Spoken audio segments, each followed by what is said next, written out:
I believe a double rapist, anyone who rapes a woman, is a man. They cannot be considered anything else. And Presiding Officer, this all matters for very good reasons. It matters because what happens when violent criminals like Adam Graham get out of prison? Under Nicola Sturgeon's current government policies, the ones I've just spoken about that she raised, he is considered a woman. That means sex offenders like him can keep forcing their way into women's spaces. Adam Graham was already able to access a beauty class after raping 2 women.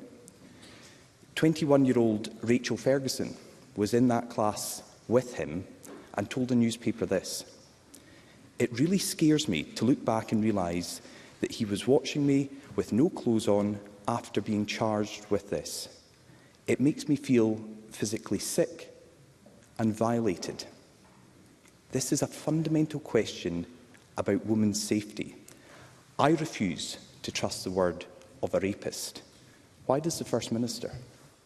First Minister. I don't, and nothing I have said suggests that I do. But can I set out the reality here? And I think it is important that in rightly dealing with and me answering questions about this individual case, very serious individual case, we also remember, and it does bear repetition, that trans women are a very tiny proportion of our society, but the overwhelming number of them never commit any offences of any description, just like it is true for the overwhelming majority of the general population.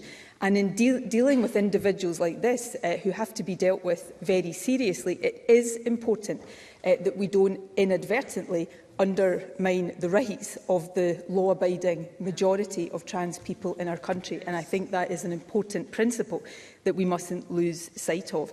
But rapists should be dealt with as rapists. I don't think there is any disagreement on that, and I don't think it does service to the victims of crime to suggest that we somehow do disagree on that issue. In terms of access to single-sex spaces, it is also the case that under current law, under the current Equality Act, which of course is legislation reserved to the UK Parliament, there are provisions to exclude trans women from single-sex spaces. And those exemptions can be applied whether or not a trans woman has a gender recognition certificate.